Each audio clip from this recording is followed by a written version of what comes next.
Thank you so much, Pascal and Barb, for inviting me back, first of all. And I'm really happy to be here tonight to really talk about, I guess, what I'm going to say is my favorite topic, which is relationships. And I'm the mother of a teen and a tween. I'm a sister and a daughter and a friend. And like everyone else, I've been thrust into this pandemic for this last year and really just observing what's going on around me in my life, turning to some of the research literature to understand how people can cope better.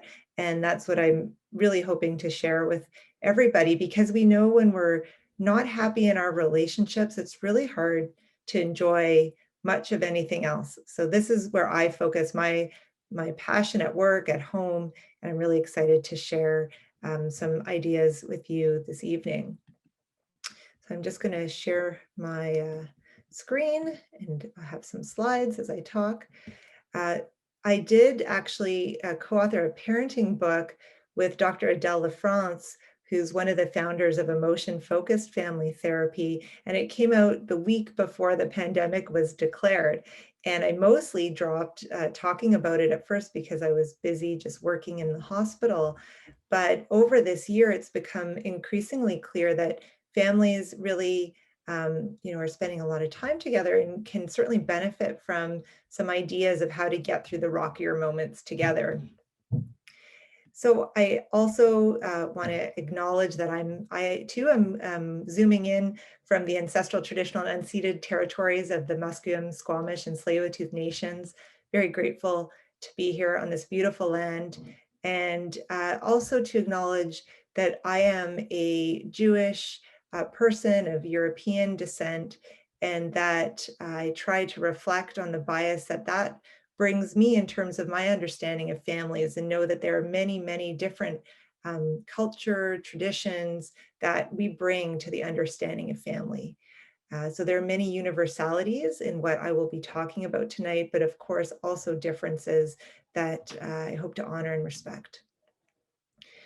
So the first thing, as we talk about relationships is just to orient ourselves in terms of where we are in the greater scheme of the world and the pandemic right now. We've all been through so much, from the lockdown last year to getting through back to school and opening up society again, holidays, waves of closing and reopening, and finally some hope with the vaccines. And one of the things that I'd really like to acknowledge is that different families and people have experienced this pandemic so differently. And so some families have had more closeness, haven't had to go to as many activities, have made their own routines and rituals, and are actually thriving in their closeness. Whereas others have felt really torn apart by needing to be in separate households, families with parental separation, trying to navigate kids going back and forth, partners on other sides of borders from each other, friends in different countries or provinces. So it really has affected people differently. And of course, some of us have lost loved ones and others have been relatively unscathed. So even just knowing that anyone we meet right now may be going through the pandemic, but maybe going through a vastly different pandemic experience from our own. The other fairly universal phenomenon right now is being in a constant state of somewhat elevated stress. And this differs by different people. But whereas, in general life, hopefully we're able to be in this middle green zone and access our emotion and our reason. Under stress, we can be in a fight or flight or freeze kind of space where we either can't calm down and maybe feel panicky at night, or we shut down and feel like we're heavy or can't move. And so I think about, with anybody that I meet right now, whether it's someone in my own family, a friend, contact on social media, where are they in this continuum? And I talked about this before, but I think it's helpful just to to remember that as humans, we have survival instincts, and we have the part of our brain, like reptiles, that is represented here. If you look at my hand by the wrist and arm, which represents sort of the lizard brain, and that controls our basic needs and drives like hunger, thirst. And then we have the middle part here, our thumb, which represents some of those inner structures of the temporal lobe, with our amygdala, which is a fear and emotion response center. And finally, on top, the fingers represent our frontal lobe, the part that controls our thinking, acting, planning, organizing, and that regulates emotions. And under stress, what happens is we flip our lid and essentially lose access to that reasoning temporarily. So what we're trying to do as we negotiate our relationships is bring that frontal lobe online. And we know as parents, we know as partners when we've lost it and we're not saying things in the spirit we'd like to, or we're seeing the other as bad or against us. Most often that's because we're in a stress response state, we're in a heightened state. And so one of the most important things we can all do when trying to communicate during this pandemic is to recognize when we might be in that state, and to try to pause and get our frontal lobes back online, and do the same for the person that we're talking with. And of course, the conversation will be much more productive. So during the pandemic, this is a situation where we have the kind of stress that is most often leading to distress, where it's chaotic, severe, and prolonged. But of course, our personal vulnerabilities come into this. And if we don't have enough support, then that only compounds it. And when we look at depression specifically, although I think this is true for many mental health issues, there's a cycle that can happen. And you see in this cycle that it can begin with social withdrawal, and then feeling more down, and then not feeling as good about ourselves, so having a harder time doing things. And then we withdraw more out of shame or just lack of energy, leading to more depression. So I mention this because I'm going to speak now about the impact of social isolation. And I think it's important to note that from the depression research, we know that just the act of being socially withdrawn can cause depression. And of course, the other way around too.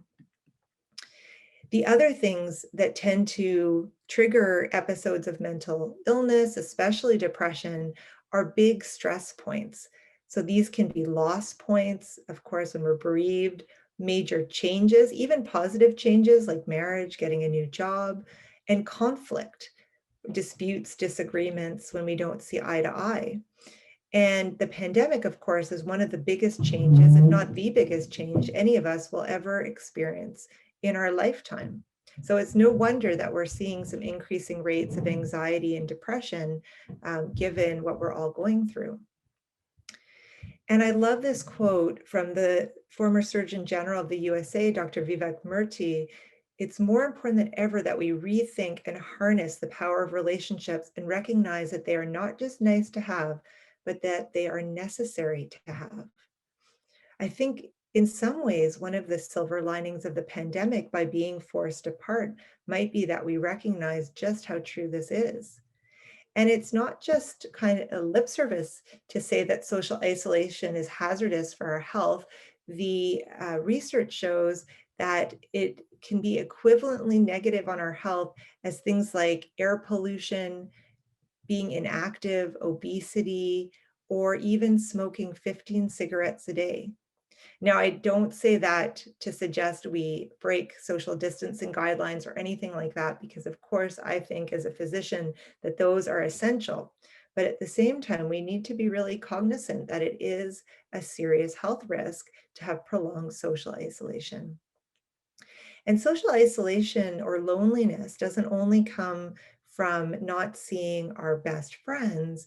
There are actually three different kinds of loneliness. And this again is from Dr. Murthy, that we can feel lonely if we don't have an intimate bond, like a romantic partner or a very close friend, even if we're part of a collective or we have other acquaintances. And just as we can feel a sense of loneliness if we have a romantic partner and we have good friends, but we don't have a sense of meaning or shared belonging with a larger group. And I find that very interesting because I noticed in myself just how much I miss being around my larger group of work colleagues or my group of volleyball friends. It may not be my most intimate group, but they are very important and serve important functions in my life.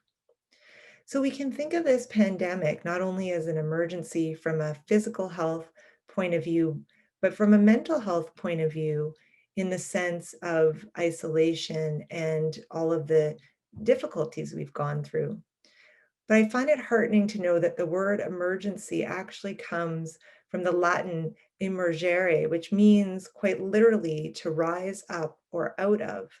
And I do believe that we're going to find something through this that lets us draw even closer together and find new ways of relating that make us stronger as families and communities. So I've asked myself, at the beginning of the pandemic, but ever since really, is what protects mental health even in times of stress? And maybe given what I've said, the answer isn't surprising that it's actually caring relationships. So it's not just a feel good idea, but it's actually the evidence-based answer to what can we do. So for the rest of today, I want to talk about what we can do really practically to strengthen and nurture our relationships during the pandemic and beyond. And I love this quote as well from Sue Johnson, who's the founder of emotionally focused couples therapy, that the strongest among us are those who can reach for others. We often think of it in reverse, that there's a weakness in needing help. But in fact, if we look at longevity, if we look at happiness, this bears out as true. So I want to start talking about friendships, and then we'll dive more into couples and family relationships. And when I look around or listen to the radio, there's a lot of talk about this idea of losing our weak tie friendships. And so I think for myself, I've probably culled the group of people that I see down to a core 5 or 6. And that's really in keeping with guidelines. But there's also something about not being able to do as much and just needing to pare it down. But there is something lost when we don't get to see those people, because you may have a gardening friend or a friend that you like to talk with about books, or another friend that you complain about work. And all of those conversations serve a purpose. So as we're thinking about our weeks, if we have time and energy, making a bit of an effort to connect with some of those friends that we maybe haven't reached out to this year might actually lift our spirits in a way that we wouldn't predict. Another thing that's happened in friend groups, of course, has been managing differences in how conservative we are in following COVID restrictions. And I've seen this lead to many different feuds in many different communities and households. And near the start of the pandemic, a lot of people were asking, and even still now, what do I do about friends who aren't following the rules, or friends who are too anxious compared to what I believe in? And I think it's helpful to really strip this one down to the very basics, that there is going to be a future after this. We do want to be able to reconnect and not slip into this position of us versus them where we can never recover. So it's very important to set our own limits and parameters. What I see is when people break their own rules, stretch their own boundaries, then they end up feeling resentful. And that actually drives a bigger wedge into relationships than setting one's own limits at the start. And I also see that when we approach it from a place of criticism, judgment, or trying to convince, that it inevitably leads to defensiveness in the other person. So talking about our own feelings, saying, I would love to see you. I wish I could come to a barbecue at your house. I don't feel comfortable right now because I'm concerned for my family, or my family member has a health condition, or I don't feel comfortable breaking the rules. Using our own feelings and expressing that vulnerability is likely to be more effective than suggesting that somebody else change the way that they do business. And we see this play out a lot on social media. So I know a lot of people who've unfollowed each other, unfriended each other, and maybe that's okay, because better than to look at something we find disturbing, get angry, and then vent back, because we know that there's no end to that cycle of chasing each other around on social media. But we can always post what we feel comfortable with, be a positive influencer, so to speak, and lead by example. Ultimately, it's very difficult to change anybody else's mind. It is a very difficult and usually emotional process. So I think about conserving energy and focusing on what I can focus on. And I think if we check in with ourselves and our mood as we use social media, it's easier to know the right way to go for ourselves. And this is a picture of some of my family members from different places in Canada coming together for a birthday party. And there have been so many wonderful Zoom celebrations. I've been to a Zoom uh, baby naming ceremony and a Zoom wedding actually this year, and they were quite beautiful and heartfelt, because we can gain something in that closeness of our human connection, sometimes even more than what we get in person when we're doing activities. Reaching out and having regular calls with my best friends, one in Miami and one in Montreal, has been one of the highlights of the pandemic. And for kids to be able to connect with grandparents, I think most of us are doing this at this point, but it really is a wonderful invention that hopefully will keep. So now I'm going to move on to somewhat more challenging territory, which is couples relationships. And before the pandemic, everybody has their coping strategies. And for some people, if things are getting too heated in their relationship, well, they could go out with friends. They could go off to the gym. So many things you could do. And those strategies aren't nearly as available anymore. So we're kind of stuck together, for better or for worse. And I think people are having a bit of a make it or break it experience during the pandemic. And that's understandable, because sometimes when we're forced to see what's really in front of us, it becomes obvious that it just doesn't work anymore. And for other people, being forced to be in it has led to creative solutions about how to resolve conflict. There's a couple that I know who are partners but live in separate households because of their separate families from previous relationships. And they've just had the most devastating time this year because of not feeling comfortable to see each other. So they've really had to strengthen their emotional bond, because they're not able to have the same kind of physical proximity to each other nearly as often as they'd like to. And that is a stress on a relationship, but one that I think we can navigate when we start to understand what really is an emotional bond. So when we talk about couples bonds, we're talking about an emotional tie, but also a set of behaviors that keep us close. We're all wired to connect, and we're wired for intimate connection too. And a bond is also built on the set of beliefs we have, both about the dependability of others and also our own worth and how lovable we are.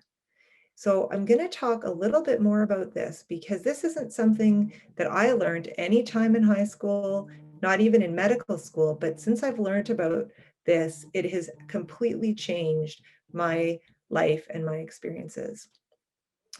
And it starts in childhood. So this is a picture of the Circle of Security, which comes out of Washington State by 4 psychotherapists who reviewed 50 years of attachment research and came up with this beautiful program designed for young parents and parents really of all ages.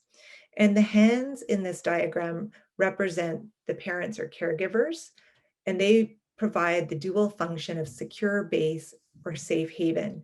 And when I talk about this with parents, another way of thinking about it is that the hands are like the shore, and the child is like a boat going out to sea and back in to refuel and reconnect. And there are two halves of this equation. At the top of the circle is the idea of letting our kids go out to explore the world while we support their exploration and delight in them and watch over them. And on the bottom of the circle is welcoming our kids back to us for comfort, to protect them, and again, to help them organize their feelings. And what is so fascinating to learn is that this circle is something that we experience throughout life. No matter how old I get, my mom will be my secure base and safe haven. And for somebody who hasn't had that feeling of security, no matter how old they get, they may still wish for it on some level. The parent is always the parent and the child is always the child. And as we get older, our friends start to be those hands for us. And it may be that it was never a parent, but it was a grandparent or a coach or another beloved adult. So our friends start to serve that purpose as we grow into adulthood, and our romantic partners as well. And of course, then it becomes a two-sided circle, not a one-sided circle anymore. So we never grow out of this need to have somebody be wise and strong and there for us. And attachment theory has been brought into couples therapy by Dr. Sue Johnson and others. And one of the ways to break this down is to talk about the fact that we all have the same needs fundamentally. We all need connectedness, but we also need to feel competent and to feel that we have choice. Those are all attachment needs. And sometimes when we talk about relationships, we focus a lot on the connectedness, but forget about the fact that competence and choice, having the freedom to be ourselves and to explore, is equally important. So on the one hand, most couple distress is some form of separation anxiety. And what I mean by that is not that we, worry if our partner goes to the store that they'll never come back, but that if our partner turns to us and says, "Why did you leave the stove on again?" that we feel a bit of distance. Like there was a criticism and ouch, it kind of hurts. And maybe that criticism grows into a bit of a wedge and we feel disconnected. And that disconnection can fuel that sense of anxiety and insecurity. But it may also be that you get a promotion at work and your partner sort of reads the paper and doesn't really acknowledge when you tell them how excited you are. And that's also a moment of disconnection, not being seen for your competence. And that can also lead to distress. So these are actually universal amongst couples. And once we start to understand what we need, it's sort of amazing how all of the other stuff can melt away because fundamentally it's this. So a way to understand ourselves is to look at where we fit in this 4-quadrant model around attachment. And it's not a lifelong thing.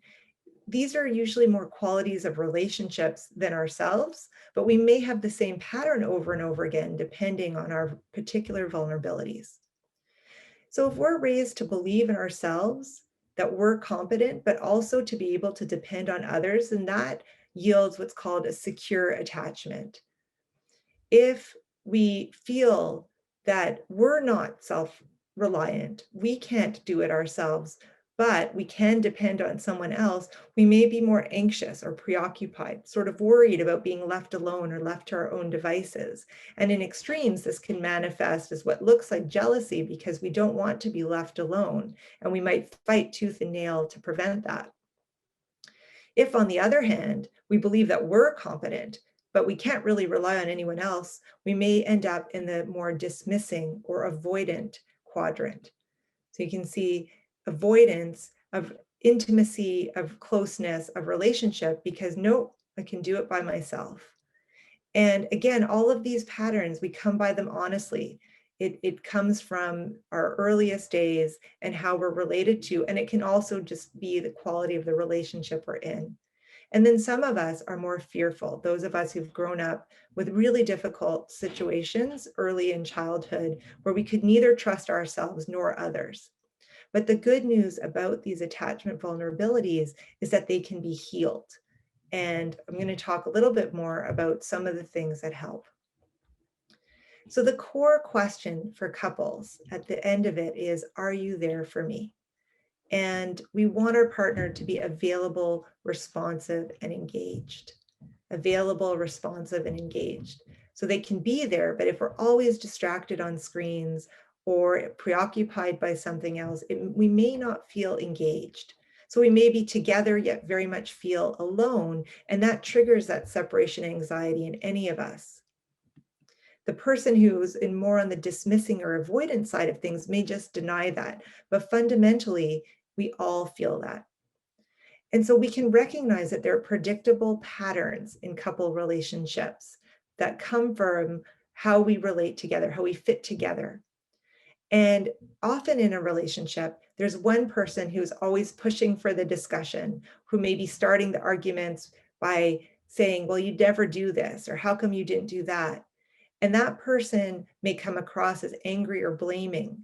But in the terms of emotionally focused therapy, they would be considered a pursuer. And that pursuit is really a protest against separation. I need you, you matter to me. And when you weren't here, I felt very insecure and stressed. That's what the pursuer would say. And then on the other hand, we have a distancer, somebody who withdraws, who maybe is out a lot or never wants to have that difficult conversation. But again, a different way of looking at that is it's somebody who is withdrawing to protect against their own feelings of being inadequate or unworthy or fearing that they're just going to make things worse. So they don't want to rock the boat and they don't want to have that conversation. And sometimes we have couples with two pursuers, though it's pretty rare, and that usually leads to fireworks. And sometimes we have two distancers where we just don't talk about things and we let sleeping dogs lie. But the discomfort can grow and grow, and people can feel more separate. So this is a diagram that illustrates a fight. And if you think of the trigger in the middle, how come you left the pot on the stove? And then partner one may have an emotional reaction of, he doesn't think I'm careful enough. That would be the inner dialogue. Maybe he doesn't really like me. And then that partner says back, well, at least I make dinner for you.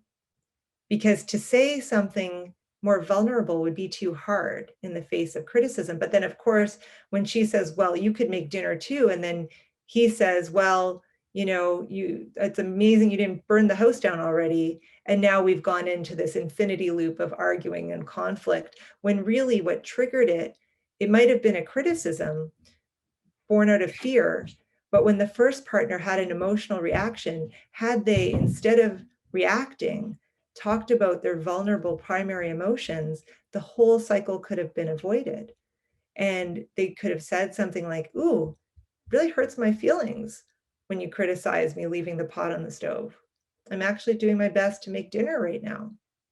It's such a different response. And any partner can stop the cycle at any time. But the first step is to stop playing the blame game and seeing the other person as bad when we start to react. So Dr. John Gottman, who's another major figure in couples therapy, talks about, from his research, some of the predictors of couples that are not going to do well over the long term. And these are couples who use a lot of criticism, who have contempt for each other or put each other down, who are always reacting defensively instead of vulnerably, or who use stonewalling, which is that real shutdown and not wanting to talk about things. And the way through all of these strategies, because they're all defensive strategies, criticism is, I don't feel good about myself, or I don't feel good, so I'm going to blame you and deflect from myself. Of course, it's unconscious. Or criticism is, I'm anxious, but rather than admit that and be vulnerable, I'm going to ask you to do something different. The answer to all of these is going down that arrow and sharing vulnerable feelings. I'm anxious about the pot on the stove. I worry that something is going to burn. You mean so much to me. I'm really scared that you're going to get hurt. That's an alternative to criticism. And an alternative to putting someone down is to express, I'm embarrassed when we go out with friends and we're not following the public health guidelines. And I worry that someone's going to see us, instead of, you're so laissez-faire, you don't care at all about the restrictions. Criticism, contempt, putting someone down are defensive strategies. And the alternative is expressing ourselves vulnerably. One thing that's made a big difference in my own marriage is knowing that almost 70% of conflicts in couples are never resolved. I mean, if you just let that sink in and you think of how often we try to be right and win an argument, only to find out that in fact that's completely futile. So we can ask ourselves, is it more important to be right or to have a stronger relationship?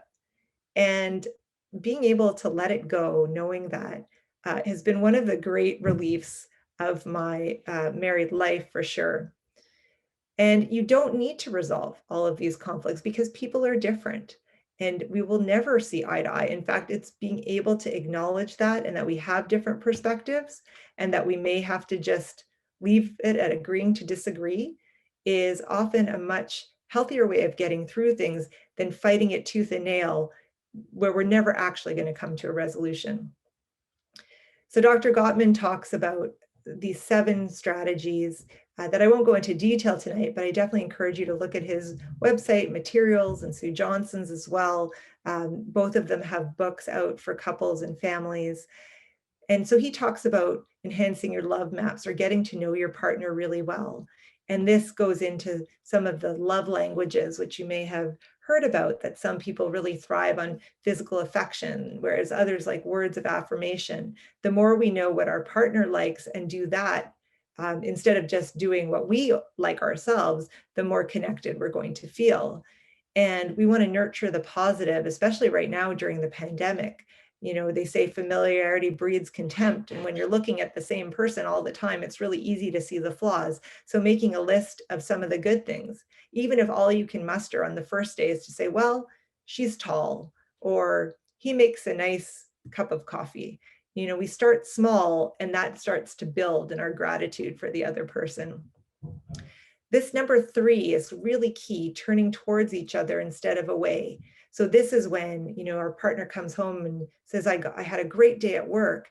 If we're distracted and say, we've missed the bid for connection.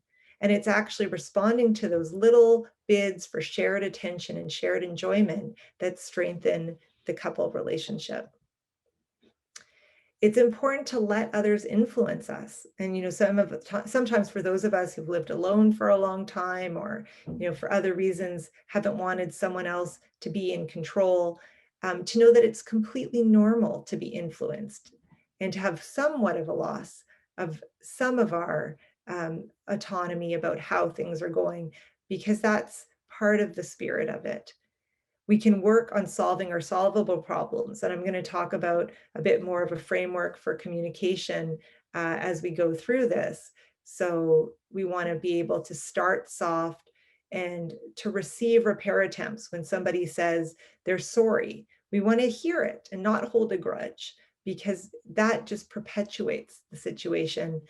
And this is my favorite, to take time to soothe yourself if you're feeling your lid is flipped. We often feel like, no, I want to finish this right now. I want to get it. We're into it. We've got to finish it. We got to finish it. We don't want to feel sort of cut off or abandoned. But if partners can agree ahead of time that when things get too heated, when their lids are flipped, they're going to take a small pause. We'll come back to it, but we're going to pause. And then we come back to it with a regulated nervous system. It's amazing how much more productive the conversation can be. So I really encourage this as a strategy because most people get overheated at times of conflict.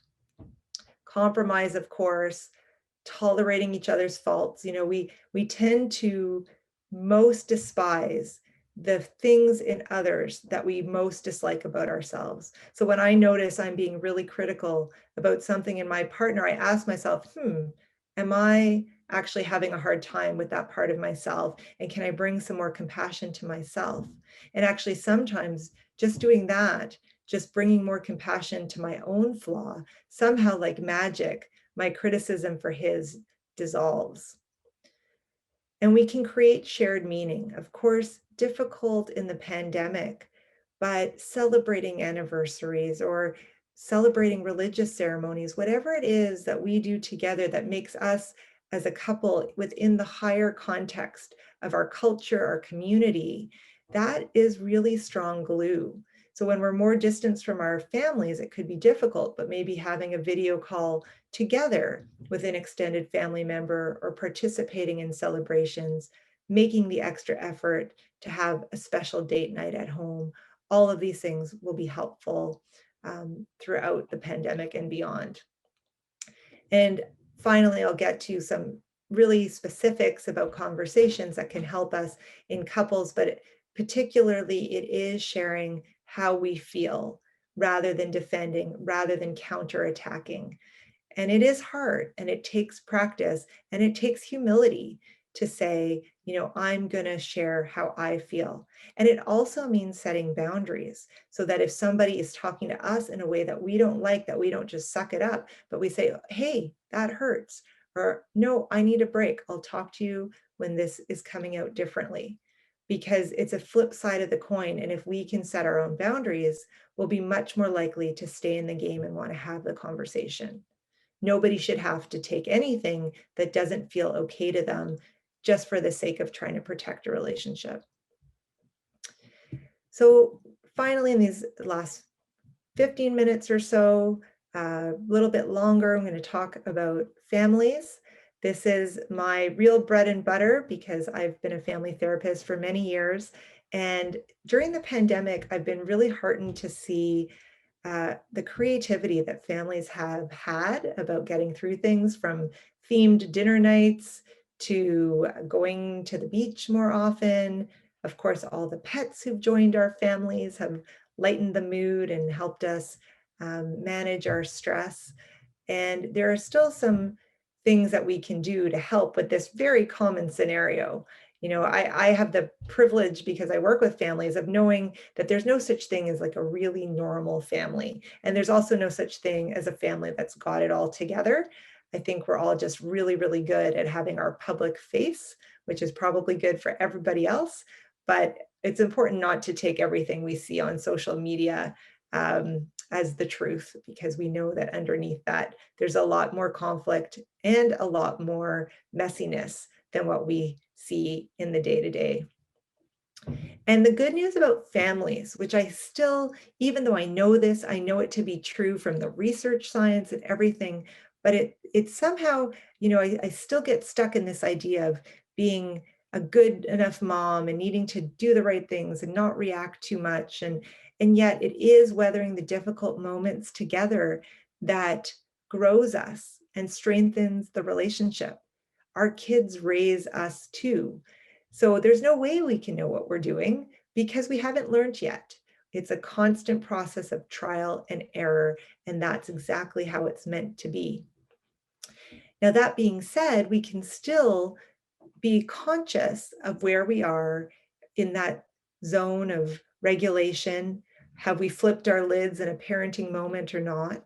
And so just like in couples, where I really recommend pausing with kids, we may not be able to pause for 20 minutes, but we can always pause for 2 or 3 breaths just to check in and see if we flipped our lids or not. Are we taking the high road as a parent, or are we down sort of in the dirt with our kids, which I did last week when my daughter was upset about something.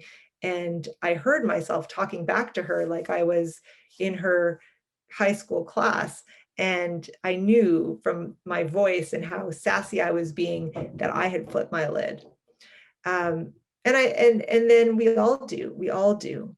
And when we want to talk to our kids, then we can drop our agenda just temporarily, because of course we get most triggered when we're rushed, trying to get out the door, got to cook dinner, whatever it is we're trying to do, but to really tune in and connect to our kids just temporarily. And if we can do that, if we can act like we have an hour, it may only take a minute. And we tune into our kids to know what they're feeling and what they may need. And so from our book, we have a bit of a framework about responding in these difficult moments that has 2 steps. The first, in most situations, is being able to put into words their experience, or to validate their experience, to say and prove that you understand from their point of view what it must be like. And the second step is to get practical, or to do probably what you were going to do in the first place, which might be setting a limit, redirecting them, all of the normal things that we do as parents. And in the situation of aggression or something really serious, of course, we may need to get practical first and then put it into words second.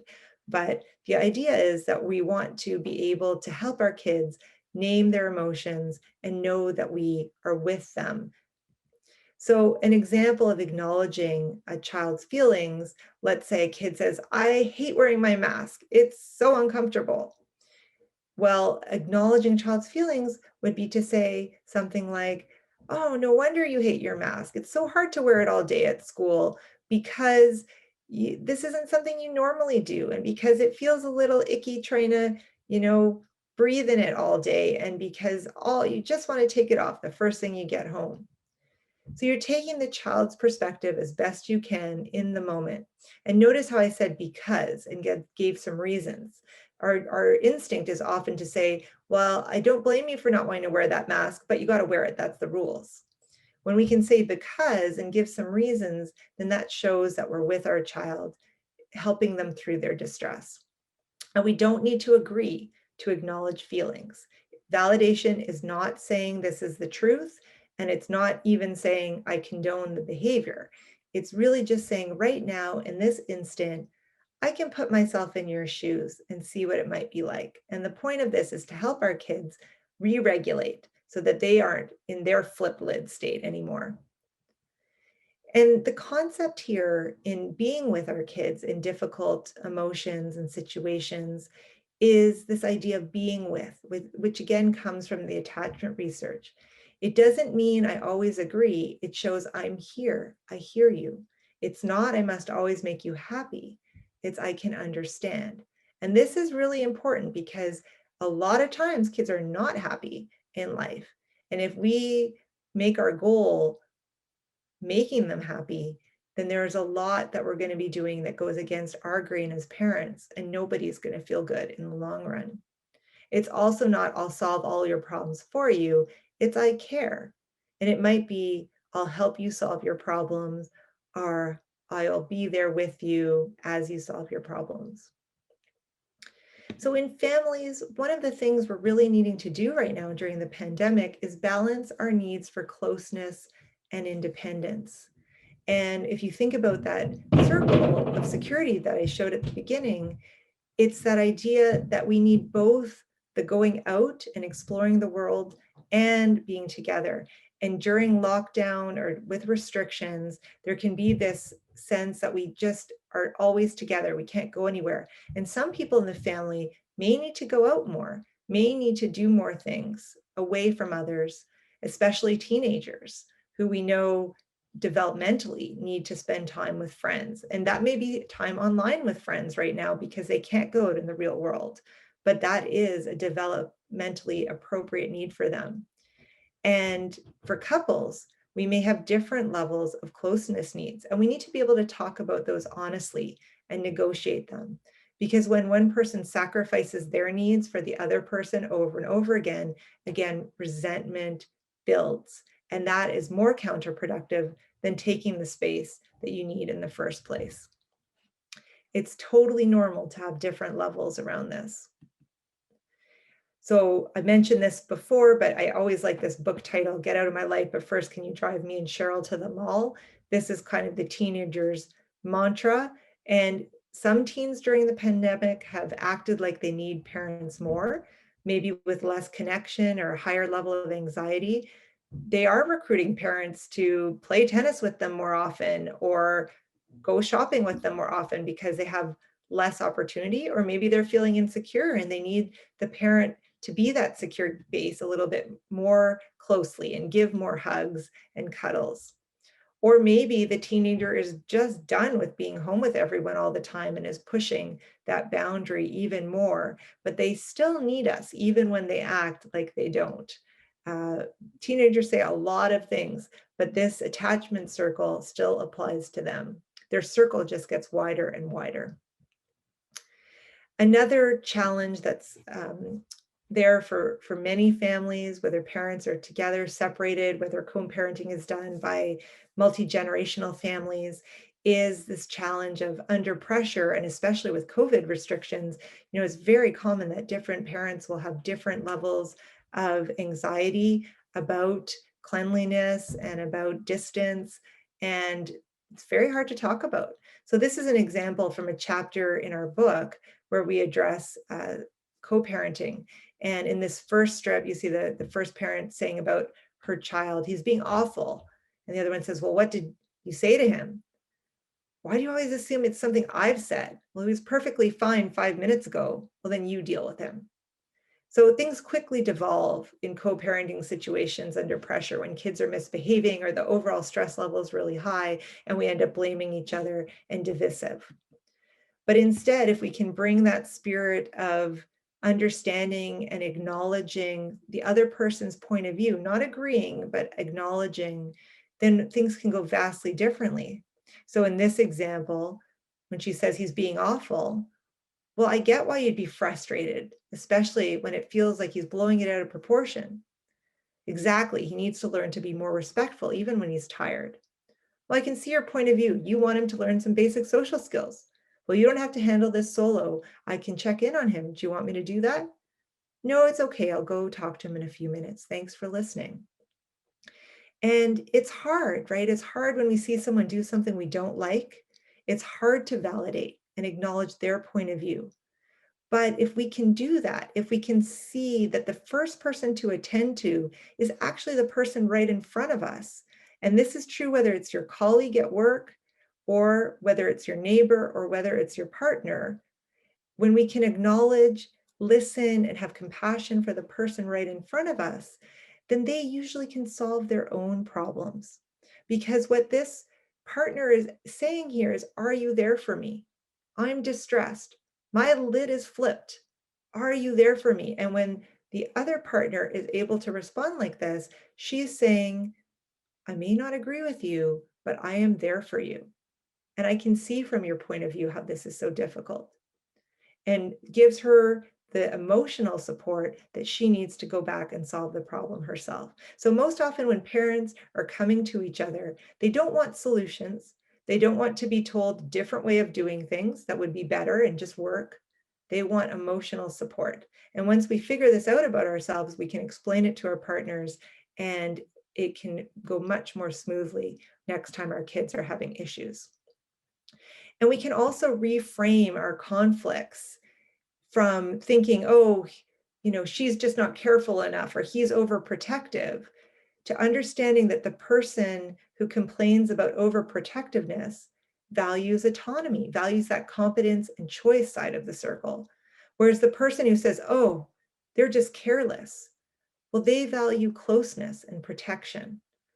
And all parents want, by the vast majority, want what's best for their kids. So if we can look at our co-parent and think, you know what, it may be coming out in a different way than I would do it, but they probably want what's best for our kid, then we can come alongside a little bit more. And we don't have to be the same, but we also don't have to get polarized into two opposite directions. And ideally, we want to be able to follow our child's lead and take charge when necessary.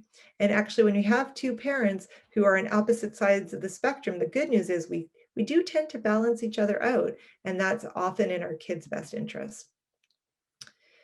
So in the last few minutes here, we'll talk about some skills that actually apply to all relationships. Whenever there's a conflict with another person, it's really helpful to ask yourself first, how do I feel?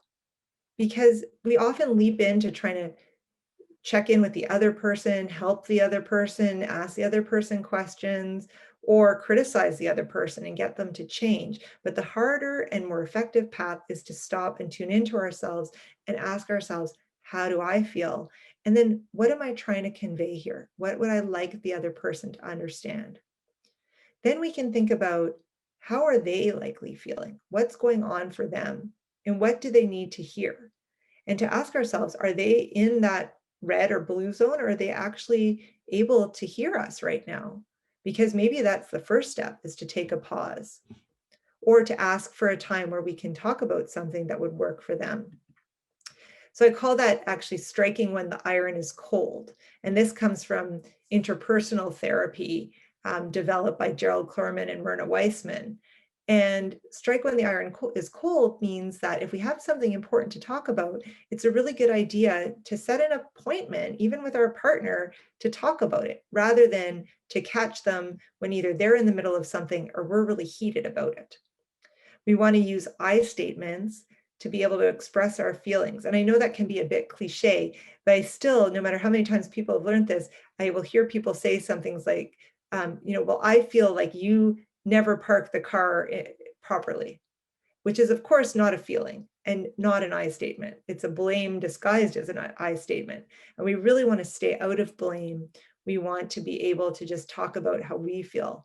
So I worry when the car is parked in that way that it's going to get run over by a passing car. That acknowledges the vulnerable worry. And give to get is the idea of being able to appreciate the other person's perspective, what they may want or need in a situation, and starting off by validating that. So you might say to a partner who's leery about staying with the new baby, who's only a couple of weeks old, I don't blame you for being worried about this because, you haven't been alone with the baby yet. And I can bring my phone with me. I'm just going to go out for a few minutes and let's just try it out. And you can call me if anything happens. So acknowledging the need of the other person and acknowledging it up front can help soften the conversation. So there are a lot of communication tools, but mostly they center around these principles of sharing one's own vulnerability. And also to recognize when there is a conflict that it's usually, although it's not always solvable, and maybe 70% of the time it won't be, if there's a problem with a boss or with a friend, it's helpful to just pause and generate a bunch of solutions and to think about how important is this relationship to me? Is it worth a high risk kind of thing? Is it worth going in and complaining to my boss about the way that coffee tastes? Probably not, because that's a high risk situation. But if it's your husband and you're going to have to drink that coffee every day for the rest of your life and you don't like it, maybe it is worth bringing it up. So you need to think about how important is the person, how important is the relationship, and how important is the issue. And then you can choose someone you trust, a friend, a family member, and kind of run it by them. So I like to think of this as kind of a role play of the scenario. And you can ask them, how did that sound to you? If you were my partner, my neighbor, my boss, how would that come across to you? So we use others to get feedback. And we assume the best of people, that they don't want us to suffer, so that it's going to be worth our while to try something out. And we need to remember in all of this that whatever relationship you may be thinking about trying to nurture or manage in the next few months, that we're all dealing with so much stress. So it doesn't mean to avoid it, but just to recognize that if we're already sort of up to here at our stress level, it may mean that we do need a little bit of a break, a little bit of relaxation and self-care before we can tackle a conversation in a way that's going to be productive. And we're also, so many of us, dealing with grief and loss. And I don't just mean those of us who have lost a loved one, which of course is going to be so much more devastating, but the grade 12 students who've lost their graduation, those of us who like to travel who haven't been able to, people who have lost jobs, lost opportunities. So we are walking around, honestly, in this state of grief, and we may not be acknowledging it. So a lot of times if we're feeling anxious or panicky, underneath that, if we really slow down and notice, might be sort of this well of sadness and grief. And one of the kindest things we can do for our loved ones right now is to take those moments and that time to pause and be with our own grief, so it doesn't come out sideways in short-tempered anger, anxiety, because grief will find a way to come out if we don't give it space. Don't isolate. Don't isolate. We all need to share our grief and to connect with others, whether it's grief about loss or grief about the pandemic and the state we're in. And we need rituals around this. Right now I've lost somebody fairly close to me, and we're putting together a celebration of life that we'll do virtually.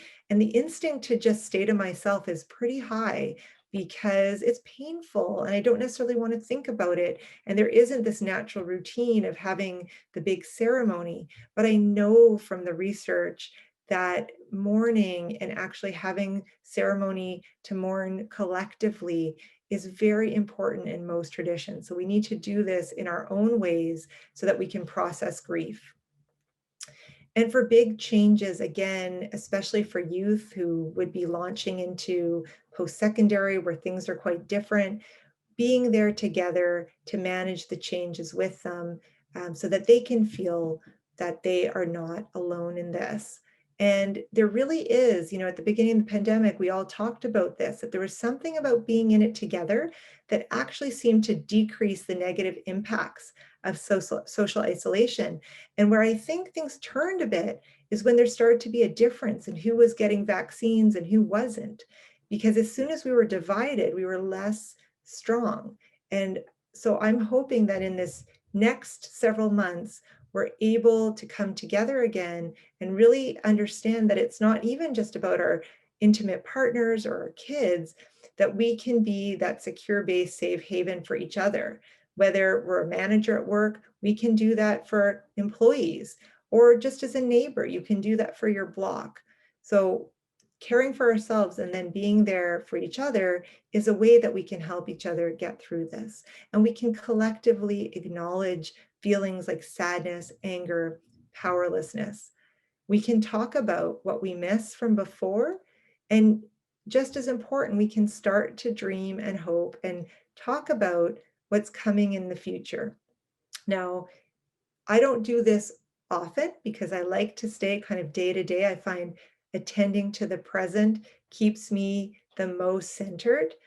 But if I am feeling overwhelmed by something, then rather than stew on it myself, reaching out to someone, talking about it really relieves a lot of the distress.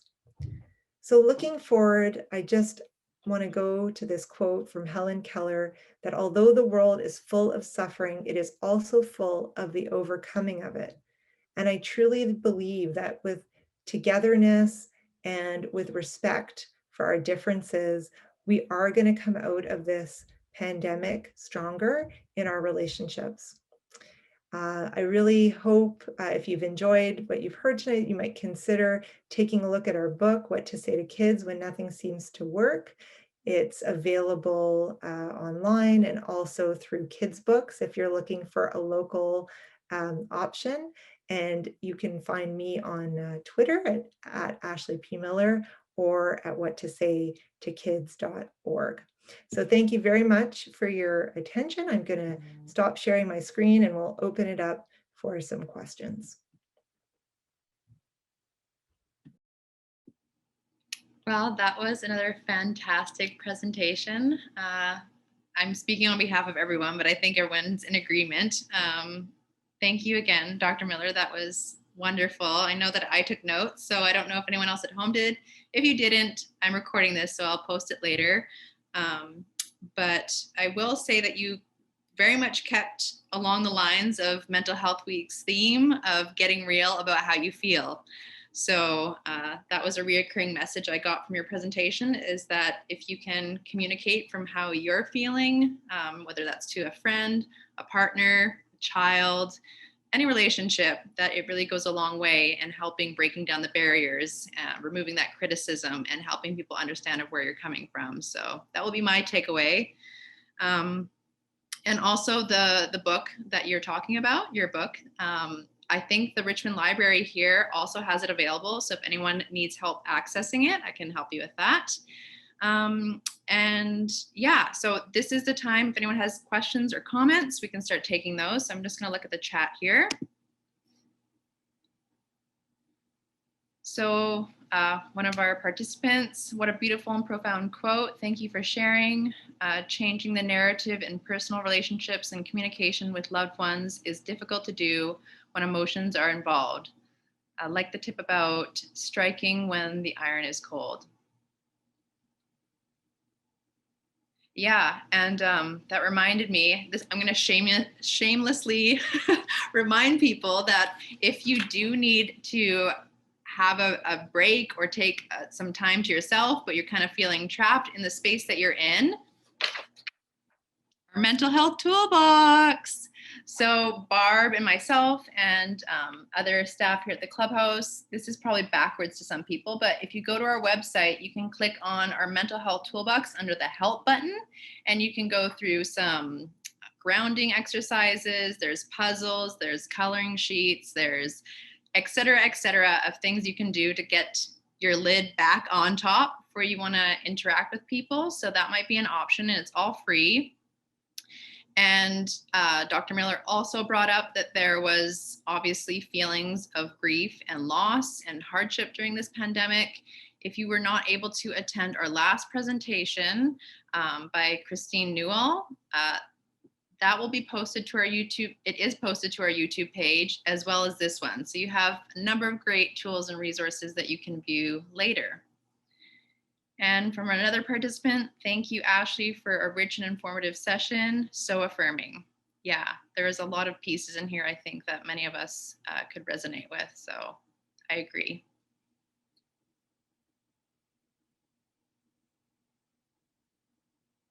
And if everyone's soaking in all the information, you're also welcome to shoot us an email later if you're just processing all the information, if you have any comments or questions, and hopefully we can get them back to you.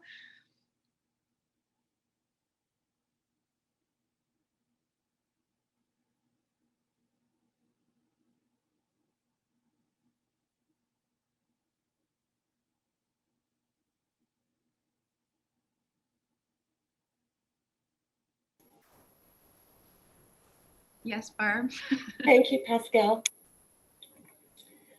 You brought tears to my eyes at the end of that. About the grief. I forgot. Oh, I pushed it over here for a while, like for a year. I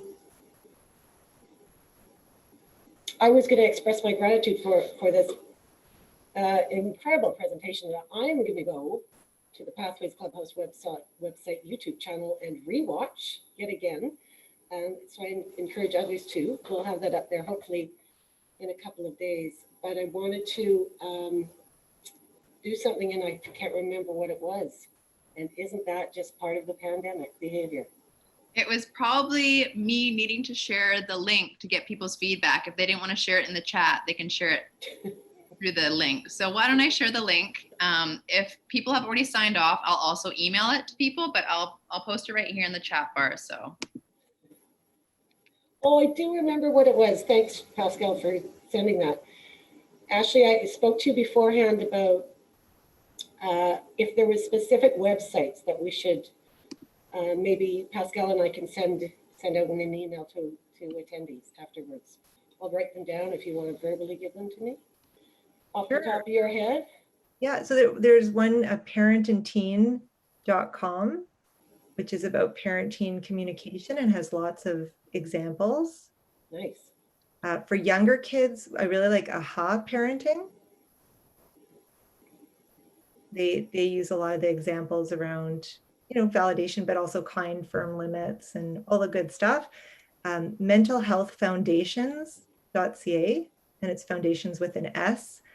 That is a nonprofit website developed by my co-author, Adele LaFrance, which gives a lot of scripts for parents in terms of relating to kids and videos on validation and acknowledging feelings, and also links to coaching, like telephone or Zoom coaching for parents.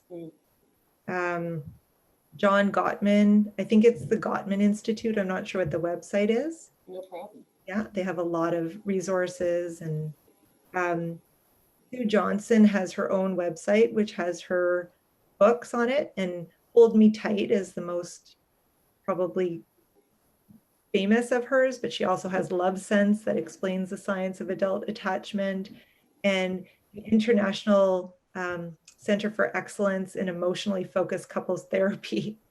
You Google that, or even Google like Center for Emotionally Focused Couples Therapy. It's more for therapists, but there are lists of different therapists. And if anyone's interested in couples therapy, I really recommend emotionally focused couples therapy.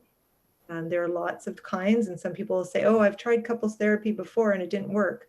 But I don't feel, until you've tried emotionally focused couples therapy, I wouldn't give up. Great. And yeah, and then just for mental health in general, for child and youth mental health, there's a Kelty Mental Health website, and foundrybc.ca website, anxietycanada.com, and oh, so many other things, but that's probably a good enough list for right now. Thank you. Well, I'll look up those links too, and hopefully if I can find the appropriate websites, then I can just send them in the email to everyone that attended tonight. Pascal from Suki too. Thank you for sharing such great information. For someone who recently moved in with my partner in the middle of a pandemic, man, did I need this. I very much appreciated all of it, definitely took notes. In terms of attachment theory, any books or sites you would recommend for disorganized attachment?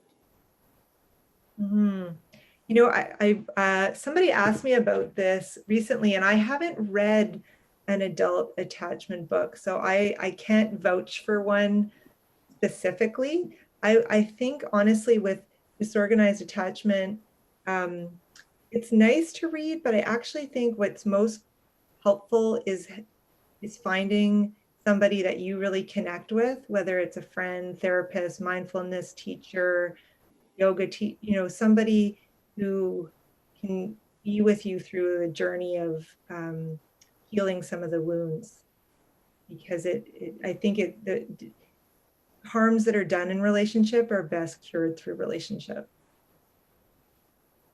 But that's also a little bit of me hedging because I don't have a good resource. If I find one, I will pass it along.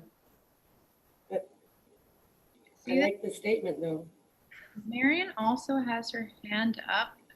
I don't know, I've never used this function, but it says allow to talk. So I don't know, Marion, if your microphone's on, but I'm gonna let you talk. Did you have a comment or did you want to write something in the message? Marion is also on our film committee. And on mute. Maybe I can unmute her if I'm gonna unmute you possibly, Marion. I hope you're ready. I will say, if we're talking about disorganized attachment or attachment in kids, the Circle of Security originators have a book called Raising a Secure Child, and anything by Dan Siegel is excellent.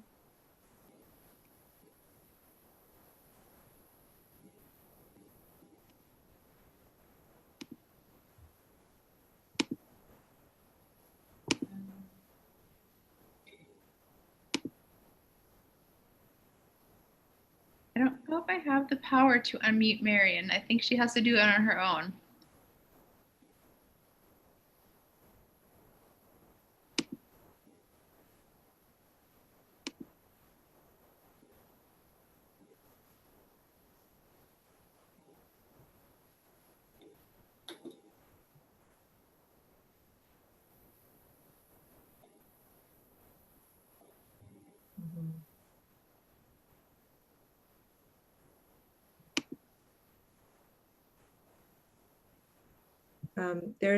I see that there's a question in the Q&A. Should I answer that? It's thoughts about what happens as we navigate out of the pandemic, how we can help kids and youth, how parents may need to head back to the office, but also attend to the stress that kids are facing. So that's a great question. And I think it's so good to be thinking about that now. So I think we want to, even now, be keeping our kids out in the world in however we feel is safe, so that they're not sort of losing those muscles. And then ahead of time for younger kids, we can start practicing. So we make up our minds of what we're going to be doing, or as soon as we know, and then, start bringing them back to school, or start leaving the house as parents a little bit more at a time, just sort of as a gradual exposure to what's going to happen. But we want to still express confidence that our kids can do it and can manage. So it's really this balance of expressing confidence and having confidence, because kids really are wired to adapt. And just as they've adapted to things shutting down, they'll adapt again to going out there. So we want to show our confidence. That's probably number one. And then if they are struggling, then of course, we talk to them about their feelings, and we want to honor that, but we still want to maintain our plan. And if our plan is that we start to work at the office and kids are going to school, we don't want to backpedal because of a child's emotions or reactions. So we're compassionate, yet we still stay the course. I hope that helps to answer that one. And there's great resources on Kelty Mental Health about school avoidance and managing anxiety for anyone who's struggling with that, because I know that's been an issue, for a lot of people during the pandemic.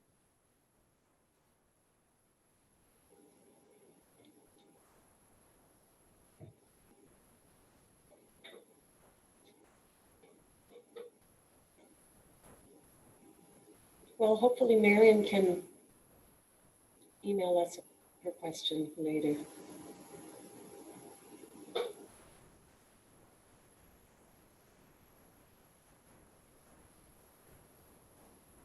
Well, I guess if no more questions or comments, we can wrap it up. If there's things that come up later and need to be passed along, I can always send an email. But as Barb noted, we'll be trying to take this presentation and put it on our Pathways Clubhouse website under the YouTube channel, so you can view it later if there is information that you want to review, or you just want to go through the whole thing again because it was great. You're welcome to do that. And yeah, I think we'll leave it there for this evening. Any last comments or statements before I close it up for the evening?